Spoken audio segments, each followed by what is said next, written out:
Okay, great.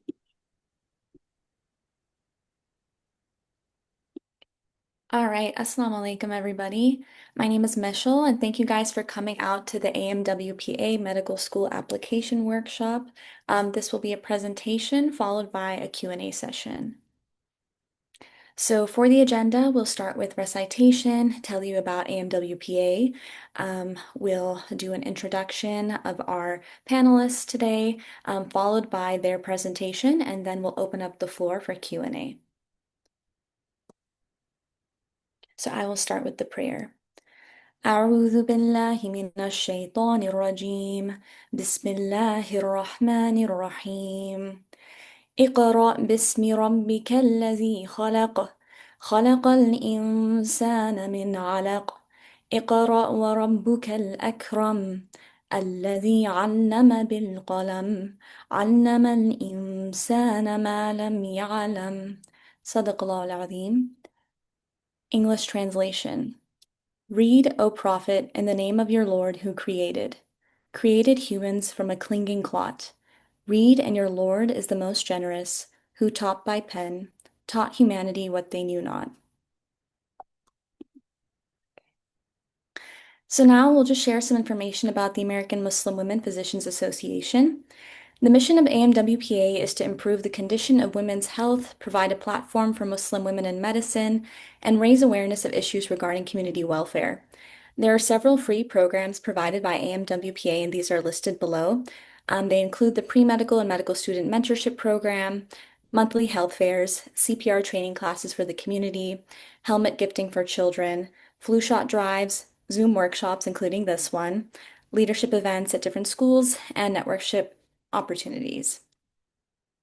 So my name is Mishal. I'm an MS3 at UT Southwestern, and I'd like to welcome our panelists, so I'll let them introduce themselves. Assalamualaikum everyone. My name is Hiram and I graduated from UTD this past December and I got pre-matched at Texas A&M and I'm really excited to talk about the application cycle with y'all. Hi everyone, my name is Sarah, and I also graduated from UTD, but I graduated back in May. I pre-matched and matched at Long School of Medicine at UT Health San Antonio, and I'm really excited to help guide you guys toward this process. Hi everyone, my name is Nadia Khalil. I went to UT Austin and I graduated in 2024. And right now I am a MS1 or first year medical student at UTMB in Galveston. Excited to talk today. All right, thank you all. And with that, we're going to start with the panelists, and they'll have a presentation for you guys on the Hey, application Michelle, do you want me to process. introduce myself really quickly? Oh, yes, sorry. Assalamualaikum, everyone. My name is Awais Saeed. I'm a first-year medical student at McGovern Medical School in Houston. I graduated from UTD last May with a Bachelor's of Science in Neuroscience. Okay, and with that, this is the table of contents. So we'll start with the basics of the application cycle, the whole process, the timeline that you should be aware of, the application itself, resources that you can look into when you're filling out your application, and then this will be followed by the Q&A. So with that, I'm going to turn it over to the panelists, and they will share their presentation. All right, so basically when you start applying for medical school, you're going to have three main applications that you're going to want to focus on and worry about. The first, I would say, is the top priority in terms of like getting it done on time is the Texas Medical and Dental School Application Services. This is TMDSAS. This is the application where you apply to, I believe there's around 14 medical schools in Texas alone. So yeah, this is where you will fill out that primary application that we'll be talking about later on in the talk. That I would say like out of the three applications, this is the one you want to get done first because the deadlines are typically earlier. The second is the AMCAS. It's the American Medical College Application Service. This is the application that you use to apply for other medical schools outside of Texas, except for one medical school in Texas, that's the TCU school. That one you will apply with AMCAS, but this is the one that you use kind of for all the other medical schools outside of Texas. And then the third application system is AACOMAS. It's the American Association of College Colleges of Osteopathic Medicine Application Service. This is also known as the Centralized Application Service, CAS. This is where what you will use to apply to a lot of the DO schools. We'll also talk about the difference between like MD and DOs later in the talk, but yeah, it's a different kind of medical school, and you will basically use the COMAS application to apply for those schools. So yes.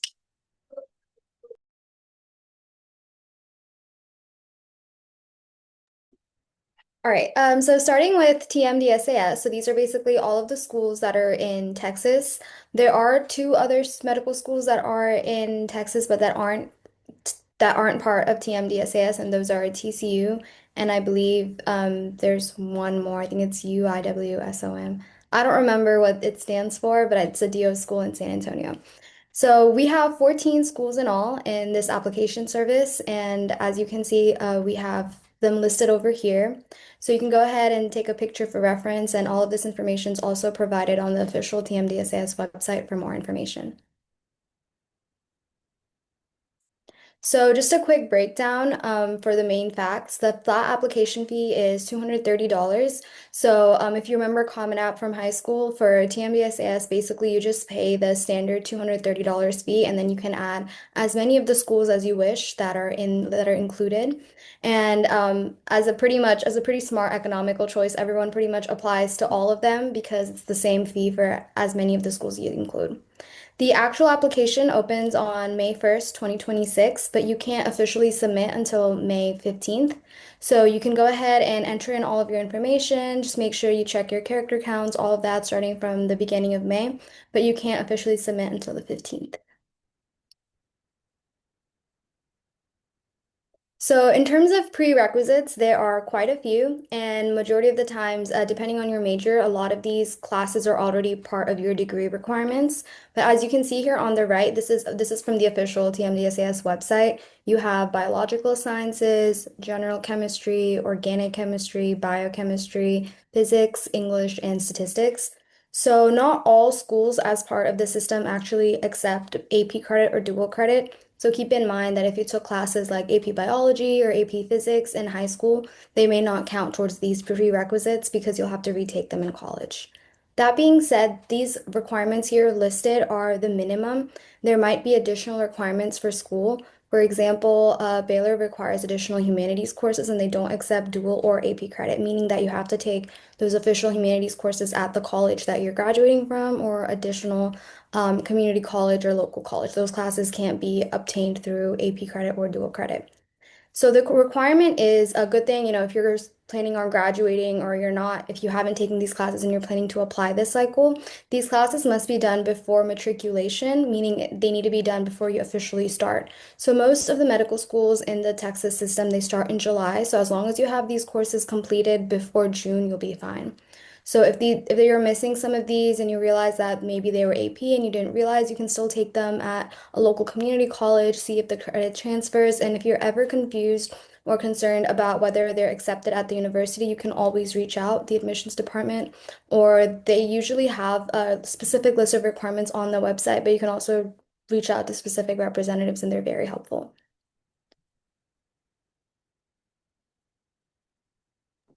All right, so now to kind of just talk about and kind of distinguish the two different kinds of applications, we have ACOMAS and then we have AMCAS. So ACOMAS, once again, is what you use to apply for DO schools.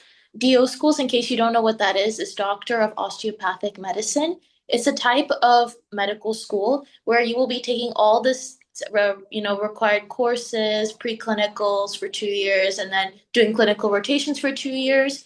A lot of the training and the residencies are the exact same. The only difference between MD and DO is that DOs essentially do something called osteopathic medicine.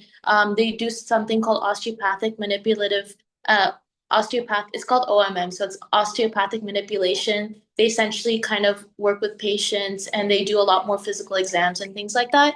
So ACOMAS, that's the application that you'll be using to apply for DO schools, Doctor of Osteopathic Medicine. So the main Texas school that you'll be using the ACOMAS application for is the University of the Incarnate Word. That's the UIW school that was mentioned earlier. So that's the main school that you'll be using that for. And then as well, there's a lot of other DOs programs out there. Like there's some in Arkansas, there's some in the southern US, there's some in the northeast US as well. So that's what you'll be using mainly OCOMAs for, so applying for those schools. The application cost is typically around 198 for the first school, and then it's an additional $60 for each school that you add. And then the key dates, it opens for filling out and submission around May 5th.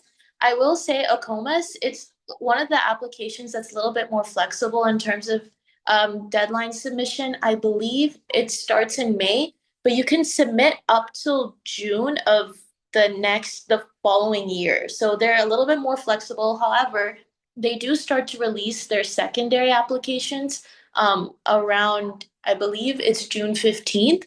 So if you don't submit your primary like early on in May, then you'll delay getting those secondaries. So it's best that you submit the primary and OCOMAs first, as soon as possible whenever it opens up in May.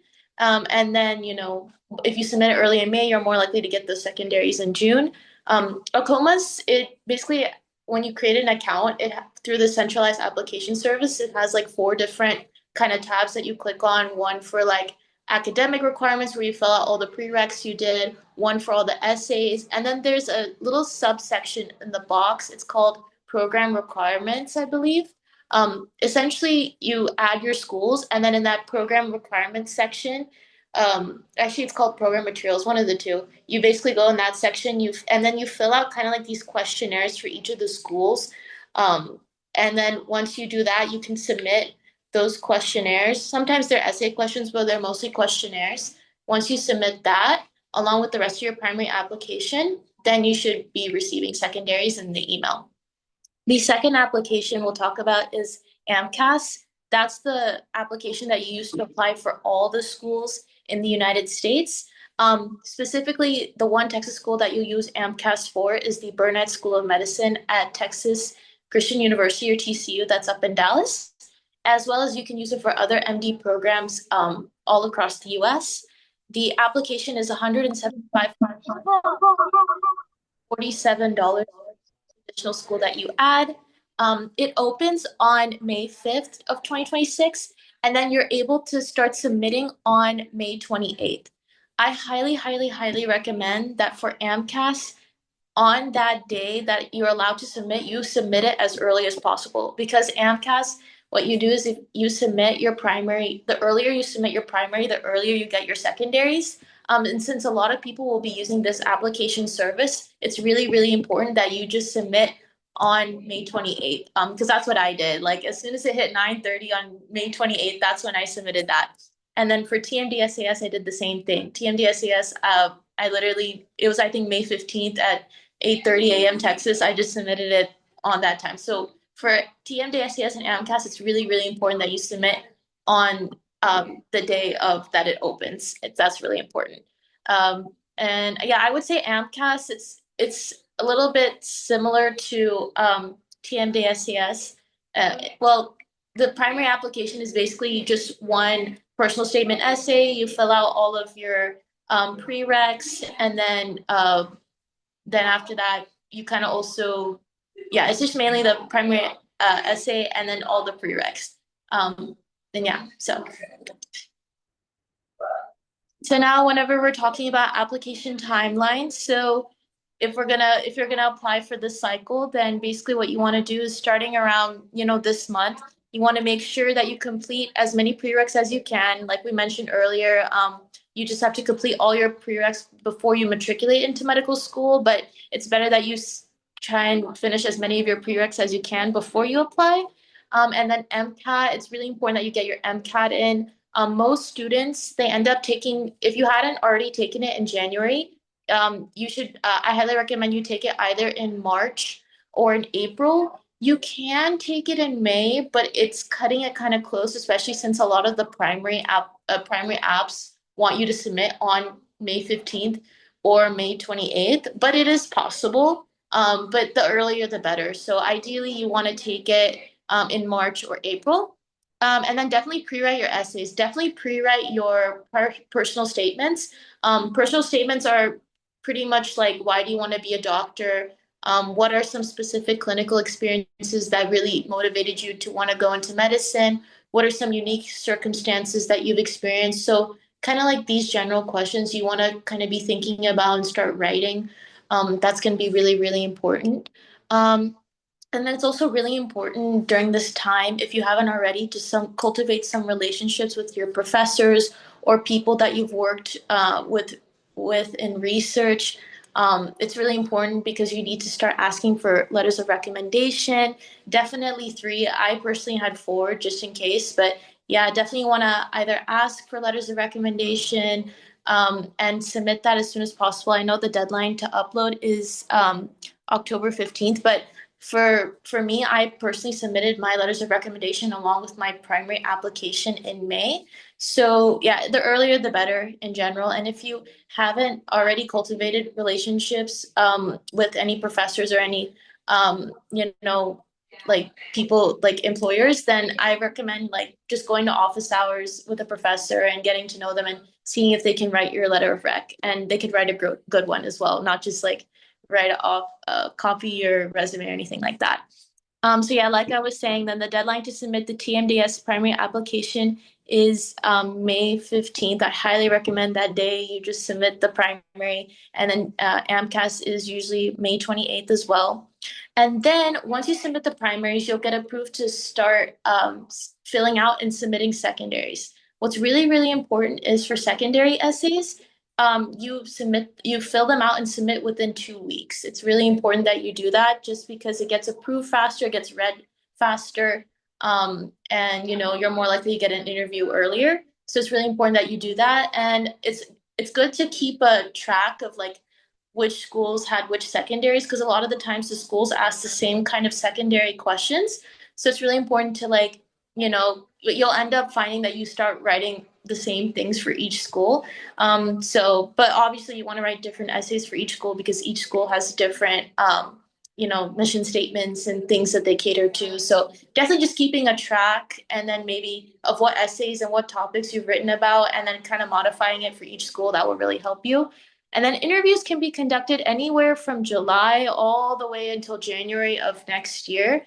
So yeah, don't be alarmed if it's November and you haven't had an interview. I personally got some interviews in December from Texas.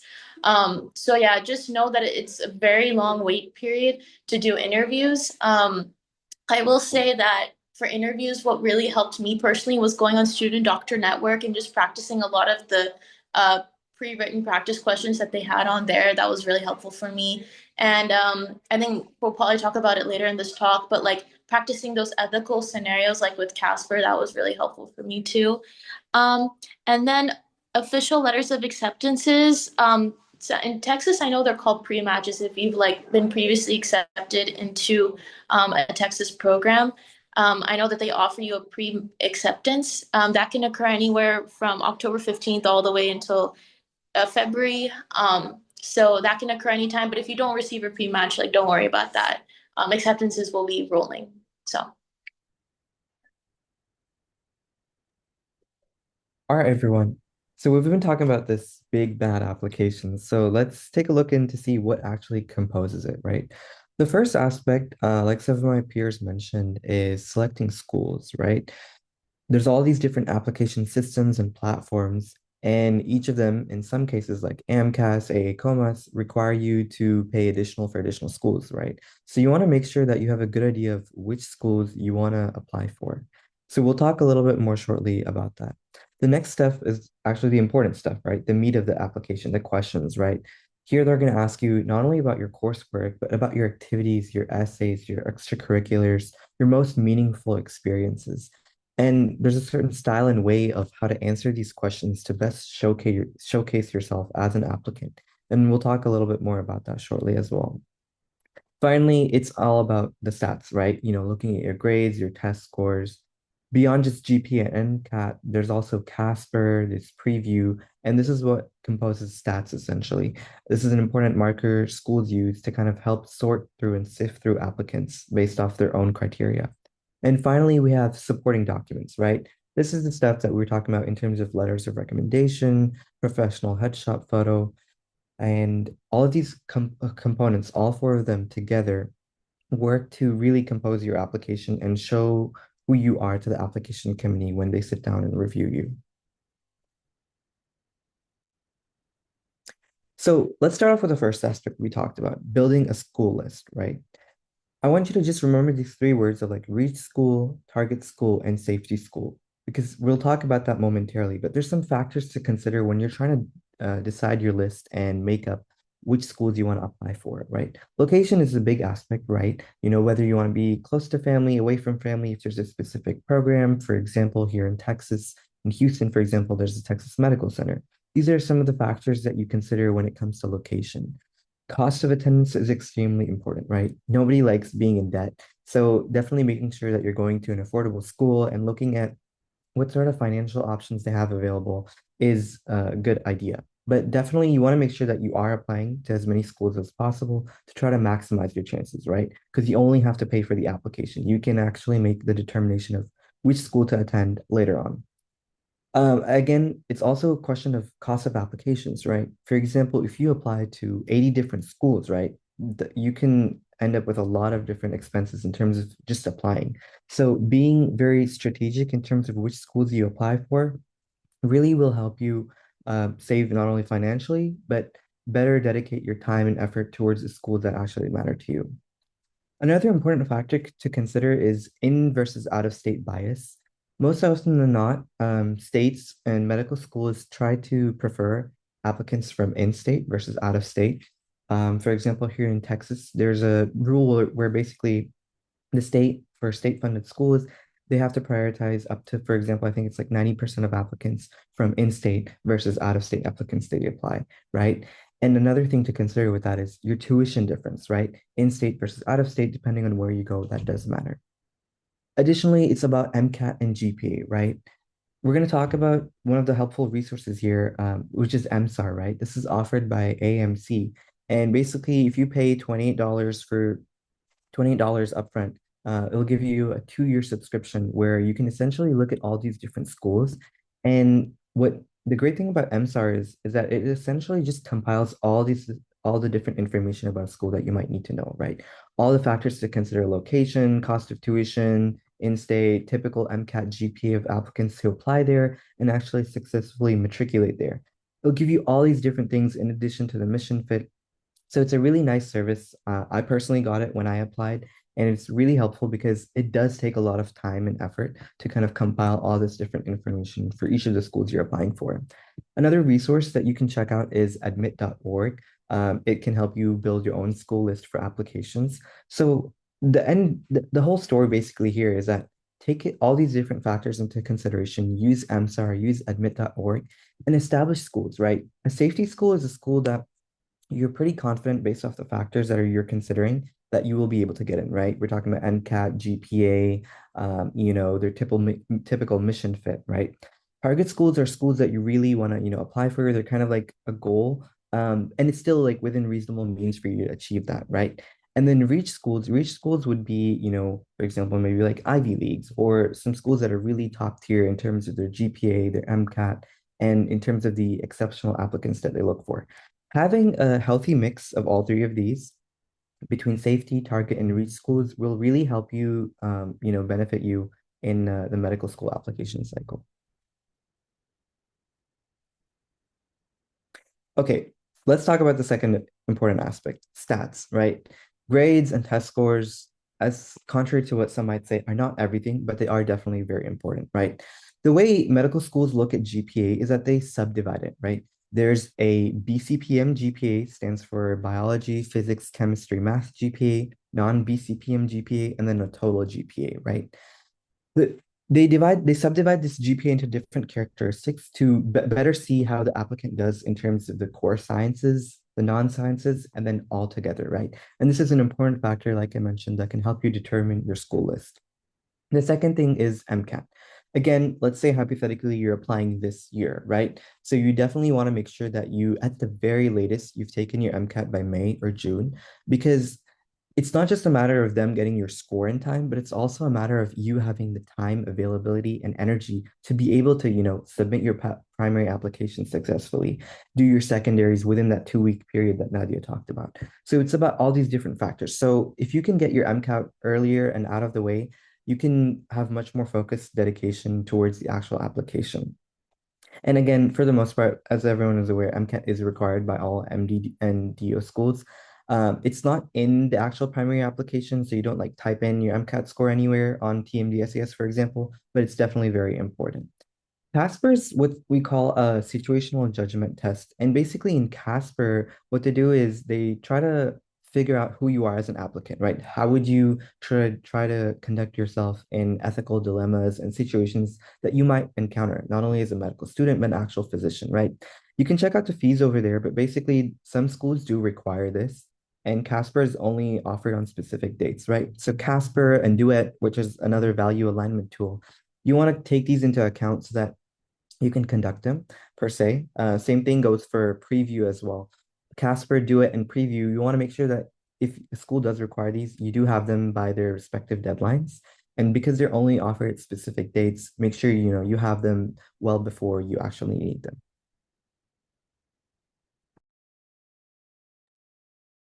All right, so this is just a data report of average GPA from last year's application cycle. This is taken directly from the TMDSAS website. So as you can see, the average GPA of the people who applied was a 3.7.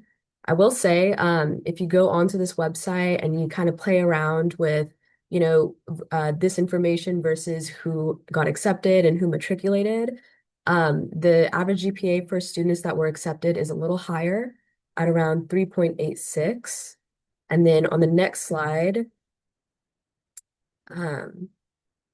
this is the average MCAT for, again, those applicants from last year. So once again, this is just the overall pool of everyone who applied. You could see the average is 506. But again, if you play around with the buttons at the top, and if you click on the accepted, I think it's a bit higher at around 512. So yeah, this is kind of just so who you're competing with, what your fellow applicants are looking like in terms of their stats, and then just another thing to help you, again, build your school list. All right. So Awais mentioned earlier, the meat of the application is the questions. That's definitely true. So there's 3 subcategories within this category. There's personal, that's just going to be like your contact info, some of your financial info. It'll ask for like your parents' background, things like that. Then you have the education portion, which is where you include all your coursework that you completed. This is usually just college level coursework. So whether it was like dual credit or AP credit, that'll go in here. And the TMDSAS official guide has really good instructions on how to categorize your courses, because sometimes they want to know if it was an online course versus like a hybrid course or things like that. And then finally, we have employment/activities. And I have a star by this one because this is like the meat and potatoes of this section. And you'll pour by far most of your time into this part. So this one has your activity descriptions, which will kind of cover your extracurriculars. It'll also have your essays, such as your personal statement. And yeah, so we can go on to the next slide. Okay, so yeah, this is a little bit of a deep dive into that employment/activity section. Sometimes you can hear this referred to as ECs, in case you're like discussing with anyone else who might be applying as well. So the activity descriptions are 500 characters, including spaces, with the exception of your academic/non-academic recognition and awards. Those are 300 characters. But your activity descriptions will include any kind of research activities you did, any leadership, clinical, employment, volunteering or community engagement, and then extracurricular activities. And then usually, generally, you cannot double dip between these categories, with the exception of clinical activities and employment. So let's say you did like scribing as like a job. So that's like a clinical employment that you did, and you can double dip in that case. So you could do an activity entry under clinical in that case and a separate entry under employment, even though it's for the same like scribing job activity. Um, and then the only other place where you can double dip is leadership. So if you did, let's say like a club president, or some people consider like being a TA as leadership. If you did anything like that and it also coincides with other categories, like let's say, your club that you're president of was very involved in like community work and, you did a lot of volunteering with that club. So you could potentially double dip for that one as well. And in your leadership entry, just talk about like the skills that you would have used. And then in your volunteering, just talk about like the community engagement aspect of that. Um, After you have completed all your activity descriptions, then you're going to pick three most meaningful experiences. And this is, I believe, 500 characters as well, just to expand on what you've already written. And it's really important that this part is very personal. The admissions committees aren't necessarily looking for, why is scribing important? Because, they might be able to come up with that answer on their own. But they really want to know, why is it important to you as an applicant and how it plays into your journey in medicine. So just make sure it's very personal.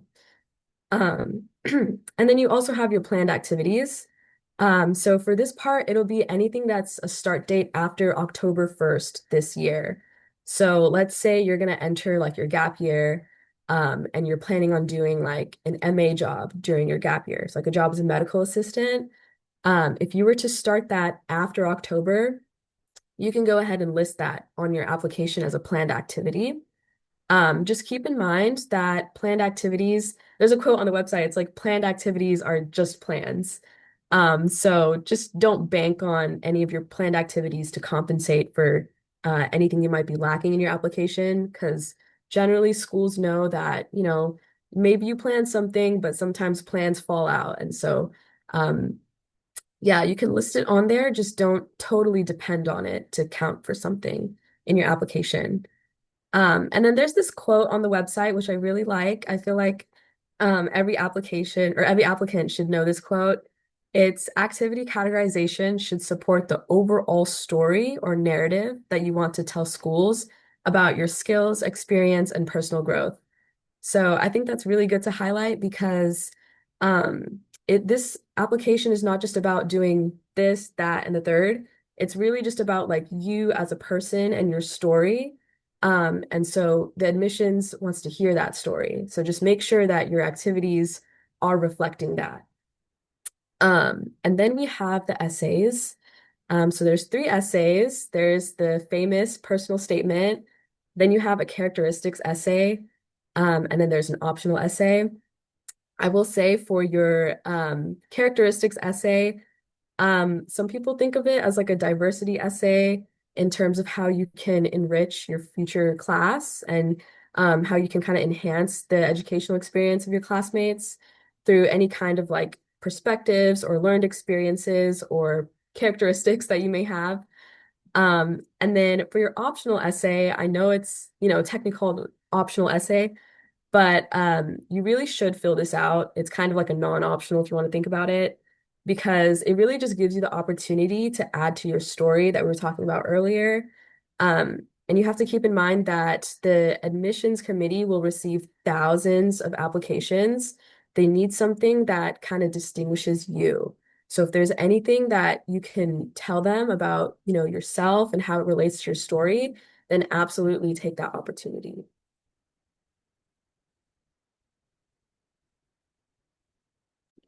So I wanted to briefly talk about clinical experience because I feel like it's a very loaded term. If you ask someone what clinical experience means to them, it's probably different for every person. But definition wise, it's basically whenever you have patient interaction. So this can be accomplished through shadowing, scribing, or clinical employment. So clinical employment's like working as a medical assistant, patient care technician, or basically any role at a hospital. And the reason why clinical experience can be a bit vague is it's also the way that you describe it, even though a typical clinical experience can, like, even for something like shadowing, even though you may not be directly talking to the patient, you might not be able to physically touch the patient or take vital signs, you're still interacting with them in a way. So, no matter what you have for your clinical experience, as long as you can truly talk about it, as long as you can truly explain why it's meaningful to you and what impact it had on you and on your perspective of medicine, then that's truly what's important. And in terms of clinical experience, you want to go ahead and focus on this as soon as possible. You want to grow on that. You want to build that throughout your entire application.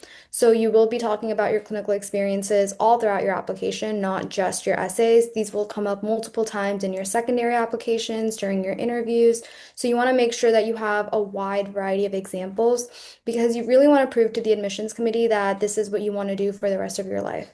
So these clinical experiences that you're getting throughout your college experiences, all of these little moments pretty much want to help you build your application to truly show to the committee that you truly know and understand what it means to be a doctor and that you really want to do this for the rest of your life.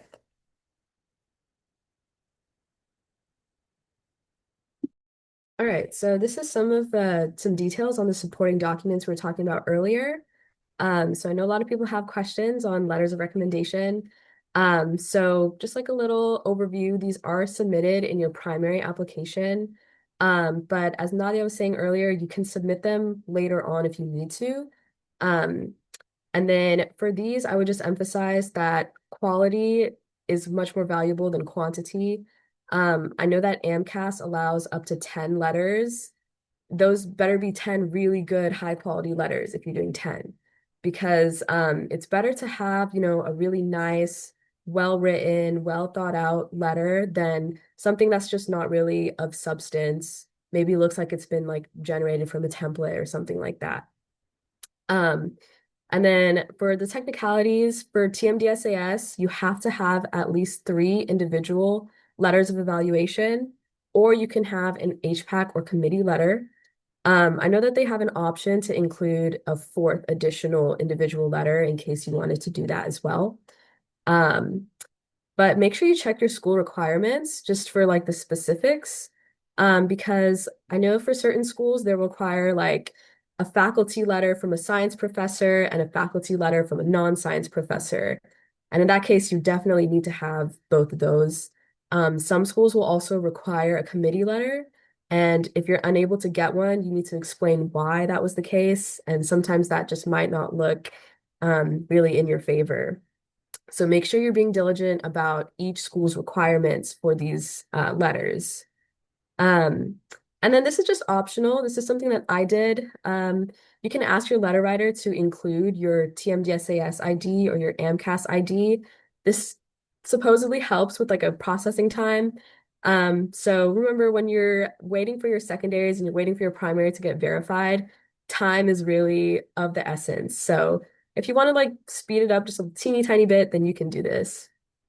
And then headshot photos. I feel like we don't really think about this too much when we think about like applications, but you do need a professional headshot photo. Um, and yeah, it's required for your TMDS AS primary application submission. I know for AMCAS it's optional. And so usually if you go to your health professions advisory committee, sometimes they'll have like little photo booth sessions where they're offering headshot photos for their students. I went to UTD and I know that the HPAC there, they had a couple events that would offer that. And then lastly, I want to talk about transcripts. So for TMDSAS, you do not submit your transcript until you're accepted to medical school. So don't really worry about that for TMDSAS until you get an acceptance offer. I will say for AMCAS, it is due at the time of your primary submission. So you really want to, see your school's policy on how they release transcripts. A lot of schools will use like some sort of online, third-party system that delivers the transcript directly to the application service. Like I know that Parchment's a really popular one. So yeah, that's pretty much it for supporting documents. All right. And then this is some additional resources to help with your application cycle if you ever have any questions or anything like that. I would say first and foremost, look at official guides because they will answer pretty much all your questions. So the TMDSAS has an application guide on their website. And I'm pretty sure the 2026 one's already ready. And then AMCAS also has one and they have the 2026 one ready for sure. So that should be like your first source if you have any kind of questions at all when you're filling out your application, because they have really all the technical aspects, down for you there. And then I would say AMWPA is a pretty good source too. There's lots of people in this group who have been in your shoes and who are, willing to help you out. They just want to see you succeed and do well. So you can always reach out to, other people who are applying or maybe like med students who applied recently. They can always help you and, give you more perspective and insight into your application. And then I would say your pre-health committees are also a pretty good resource. A lot of them have like tools for your application. I know that the UTD HPAC had like a GPA calculator, so that was pretty handy. And then some of them will have like a mock application that you can kind of work through ahead of time. Look at all the questions so that you can start your pre-writing. So I would definitely recommend that. And then I would caution with restraint, anything like Reddit or admit.org or CycleTrack. This is like a good way to see how your, fellow applicants are doing in terms of their cycles and like where they're at. But again, it's not the most reliable, so I definitely would take everything you see on there with a grain of salt. And then lastly on here, I have the Student Doctor Network or SDN. I use this pretty much just for secondary essay tracking because once you submit your primary, your secondary essays will come in and they kind of all come in at the same time. So it's a really good idea to have those pre-written as well. And so usually they'll have the prompts on there. So that definitely helps with pre-writing. All right. And then last thing I'll talk about, this isn't really pertinent to your application right now, but there are some changes to financial aid being made with this current administration. So this will be effective starting July this year. It's basically just for your loans. So now you're going to have an annual loan limit of 50,000. So if you need to take out like federal subsidized loans, then that'll be like 50,000 limit. And then there's an aggregate of 200,000. So if you think of like the cost of med school, um, maybe that won't be 200,000, maybe it'll be a little bit more. But if you need to take out any kind of federal loans, then 200,000 is kind of your limit. And then another thing that's been added starting this July is that there's going to be no Grad Plus loans. Those were kind of just for people if they did exceed, let's say like you exceeded the 200,000 limit for federal loans and then you need like a little bit more, then Grad Plus would have been able to help with that, but now we don't have Grad Plus anymore. So yeah, these are just some changes to financial aid that we thought every applicant should be aware of just for the cost of medical school.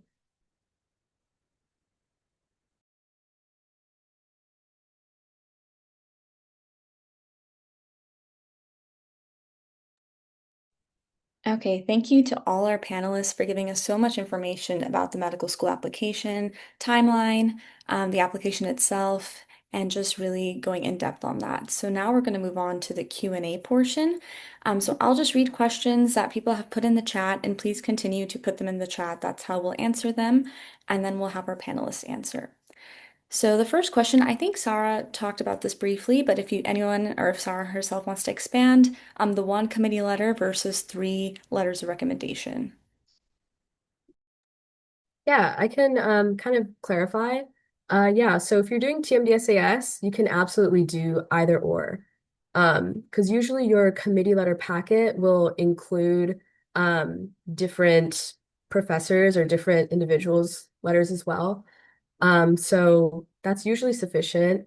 And then I'm pretty sure if you are doing a committee packet, you can still do the option of submitting like an additional individual letter if you really want to do that too. All right, next question. When requesting letters of recommendation from professors, you typically help them with drafting the content. Could you please explain how that process works? And then as a follow-up, if someone tells you to write a reference letter yourself and I'll sign it, how do you address that? I think I can answer a little bit about that. So typically, it's honestly a case-by-case situation. Ideally, you would want someone who feels confident and comfortable in writing the letter themselves, because hey, that's one less burden you have to do, right? Who wants to do more work? The second aspect of it is, yeah, usually you'd want them to write it for you, right? That way they can speak to their own voice and it's true and genuine.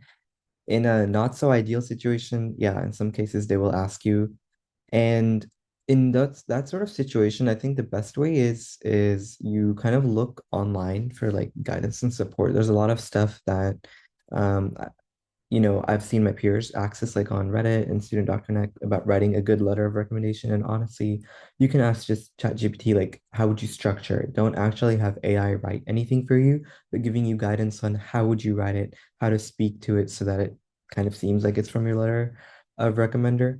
And that way, I think in that way, in the unfortunate situation where you do have to write your own letter, you can try to write the strongest one possible for yourself and they'll just sign it and upload it. I think that's the best way to go about that.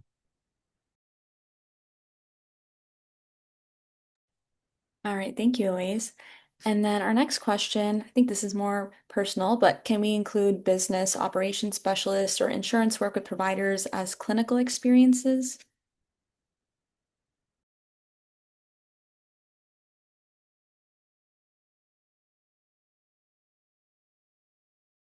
I can take this one. So that's a little bit tricky because the main thing that has to be like clinical experience is like you have to be either in a hospital setting where you're working with patients like directly. Like I know when I did like hospital volunteering, like the I would put hospital volunteering, but I put that like in like the volunteering section. And then there was one hospital volunteering experience where I was directly interacting with the patient. That's where I would put clinical experience.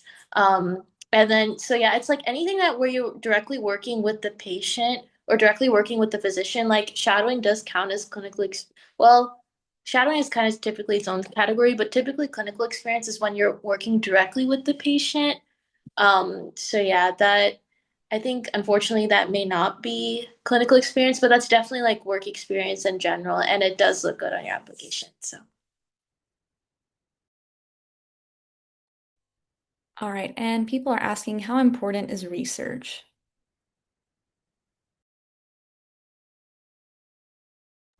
I can also talk about that. So, research is like the cherry on top of the cake. I would say the cake is definitely like getting the clinical experience, working with patients, having something that's significant on your application where you're actually like working with patients in a hospital setting. Research, I would say, is like kind of like the extra that could make your application stand out. I will say, like, in both my secondaries and in my interviews, I was either asked about my research or I was asked about my clinical experience. It was pretty much both. However, research is not a requirement for medical school. It's not a requirement.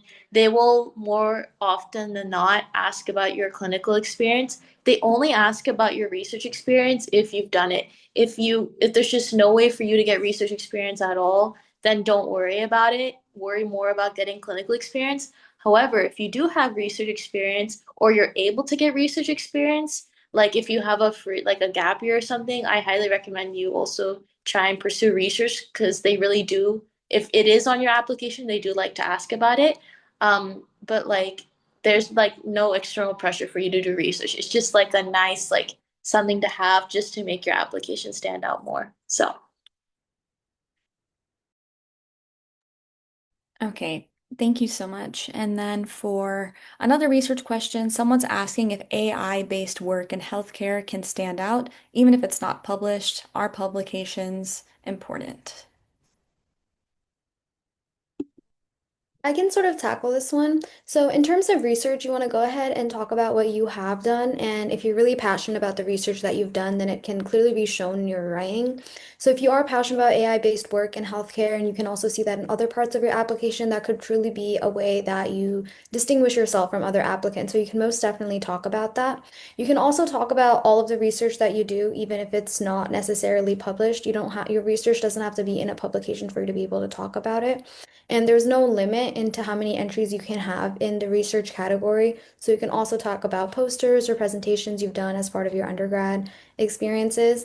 And as for publications, I think there are some schools that are more research heavy, like UT Southwestern, Baylor.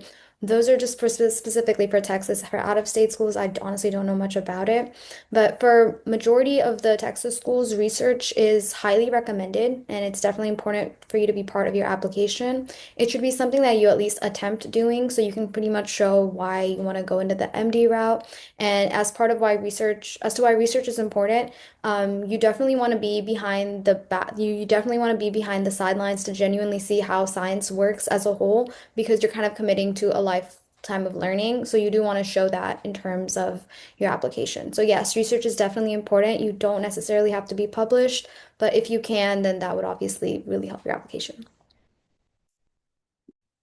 Great. Thank you all for that. I think we have a more thorough understanding about research and application process. Next question is any recommendations for non-traditional applicants, which I think are becoming more common now, in terms of completing prerequisites to get into medical school, if they are planning to complete it at a community college.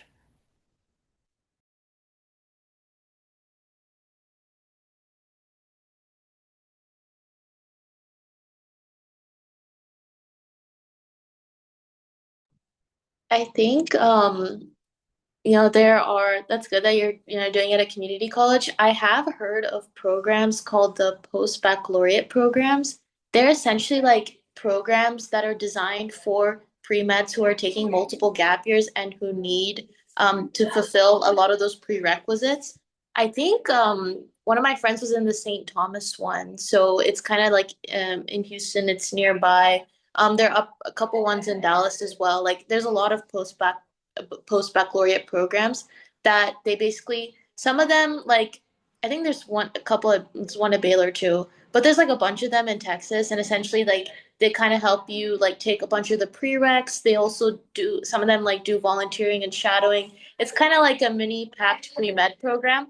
So I would highly like recommend looking into those because those have really helped some of my pre-med friends who take one or two or multiple gap years and um need help fulfilling those prereqs. But yeah, you can definitely like fulfill the prereqs at your community college and stuff, and that should still count. But yeah, you can definitely look into the post-bac programs as well.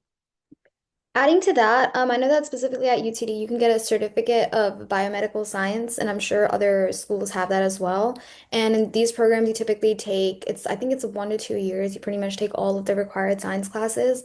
And in terms of non-trad, that's a really broad field. So you could be straight out of school, just a few years out of school, or someone who did something not related to science at all. So if you maybe majored in something science adjacent, but you don't have all the prereqs, maybe the community college route would work. But if you did something that wasn't related to medicine at all, like business or computer science, then you might have to go back to school for a master's or a certificate program. So you can show that you really are committed. It's not just like a last minute thing that you came up with. Okay, next question. Can you explain how to write a good personal statement and what are the components?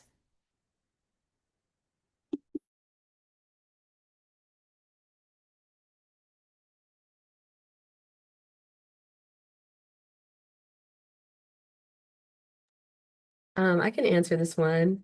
So I actually think I went through like three different drafts of my personal statement, and they were all like totally different from each other.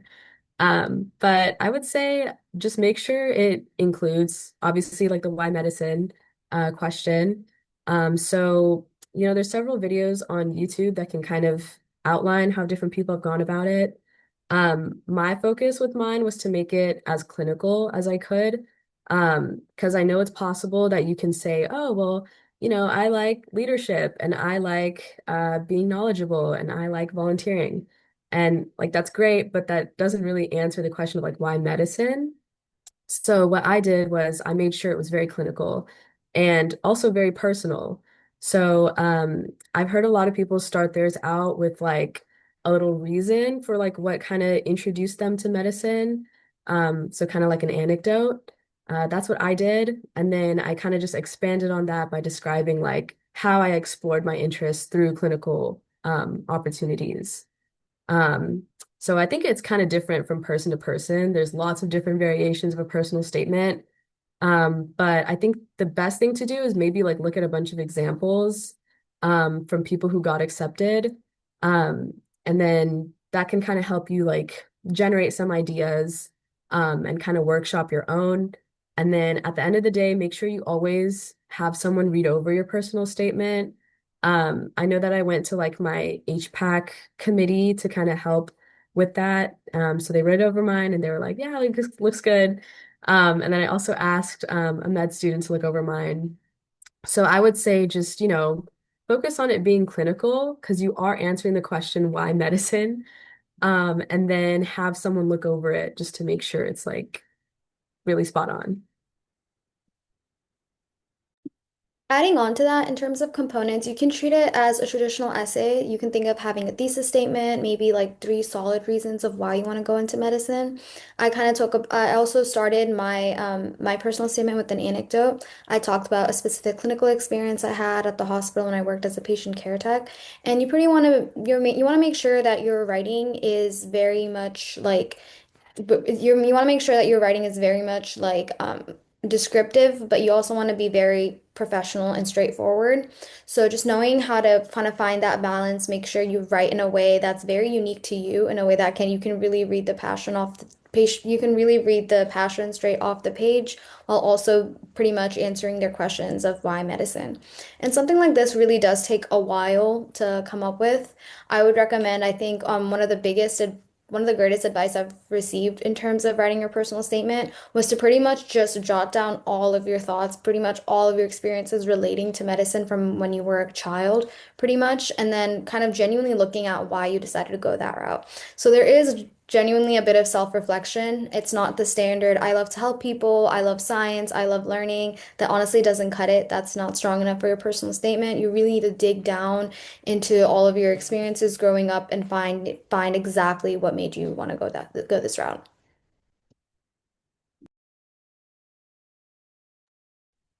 Okay, thank you guys. Next question.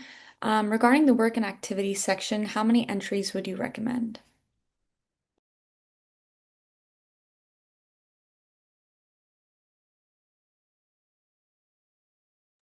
Okay, I can answer this one.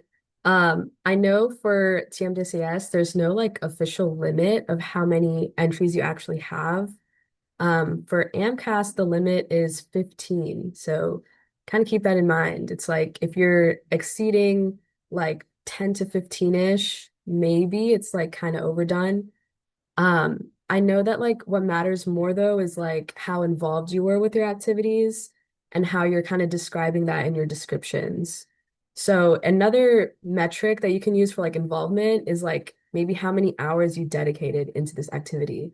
Because if you dedicated like 20 hours across like three different activities, like 20 hours each, like that's going to be looked at poorly compared to one activity that you dedicated like 100 hours to. So I think to answer the question, it really depends on the activity itself and how involved you were. You want to pick something that you dedicated a lot of time for, because then, you'll have better chances to actually write something meaningful about it. Um, so if I were to like put it in numbers, I would say go based off of how many hours you have in that activity. And then, yeah, just keep in mind AMCAS has their cap at 15, if you're looking for like an actual limit there. Thank you. And I saw two more questions are related to this topic, so maybe we can tackle them now. And you've briefly touched on them too, Sarah, but is there a recommended number of hours you guys would say for clinical experiences versus volunteering versus employment for like a solid application? Yeah, I can kind of expand on this one. I would say like with the way things are kind of trending, everything's very competitive right now. You definitely want to have like at least a couple hundred in each of them.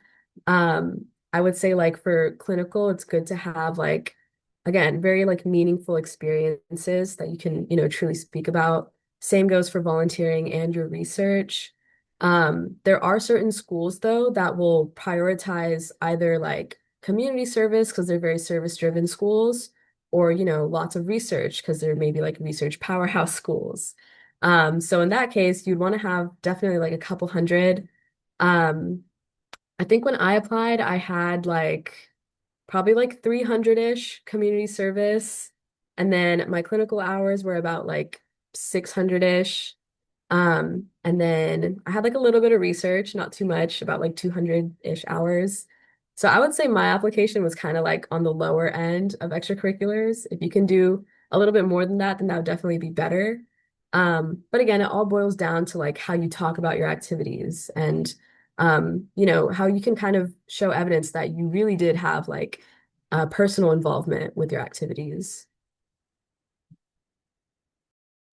Thank you guys. And as another follow-up, what would you recommend if someone feels they don't have proper leadership experiences or only a few extracurriculars? I just want to really harp on the point Sarah and my other peers made. I think it's really important to focus on the quality aspect versus just a quantity. If you feel that you personally don't have enough leadership experience, yes, definitely, try to get involved in either a few on-campus clubs and extracurriculars or even outside of campus. But meaningful involvement, I've spoken to admissions committee members in my faculty here at McGovern, and they've mentioned time and time again, they really look at the quality of you, the interactions and experiences you had. So even if it's just one organization, but maybe you did a complete 180, it was on its legs or something, and then you just really uplifted the organization, revamped it completely, and really implemented some long-term sustainable changes and meaningful changes to the organization. I think admissions committees really do value that experience. They'd much rather you focus on a few small things in a very qualitative way rather than be the president of 20 different little small clubs, but not get anything done. Because again, it's not just the title, right? Just having president or vice president isn't enough. It's what you did because you can actually spin off a better role as like a treasurer or secretary in terms of the changes you did if you actually were more meaningful through those positions rather than just have a title of like president or vice president.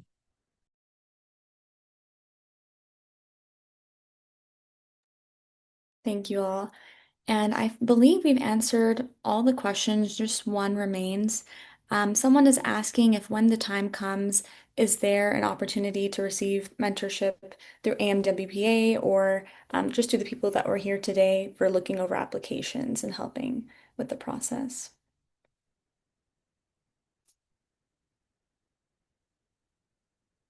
Yeah, we don't have like an official program for like application mentorship, but you can absolutely reach out to us or to anyone in like the AMWPA group. That's actually what I did when I was applying. I think around like April, I kind of just said, is anyone able to look over my writing? And there's so many amazing people in the group, so everyone was super helpful. So just reach out, and then yeah, someone should be able to help with everything because it is a lot. Adding on to that, I remember for my Texas A&M interview, this was literally like 2 days before, and I was freaking out. I had no idea how to prepare, and I put in the group chat, "Hey, I have an interview at Texas A&M. Does anyone have any advice?" And there were several people that, DM'd me immediately and were like, "Hey, I go to Texas A&M. Maybe you can talk about this. Maybe you can add on this." And this is specific for like literally any school. I think most of the med students in our like program do go to Texas med school. So like if you have any questions or any specific things that you're concerned about, whether that be the curriculum, housing, even specific things like that, you can always reach out. We also do have a mentorship program where you are a match to a medical student and a physician. So that would also be extremely helpful in terms of mentoring. And as we get closer to the application start date, again, you can reach out to any of us. You can go ahead and join as an official member, and we'll always be here to help y'all.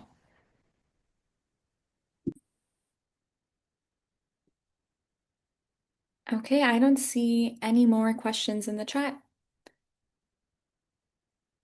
But I want to thank all our panelists. Thank you, Sarah, Hiram, Oaze, and Nadia. It was really helpful, and I hope all the students and people that came today got a lot of good advice and got a lot of questions answered. And yes, please join the AMWPA GroupMe, and feel free to reach out to any of us if you have any questions in the application cycle.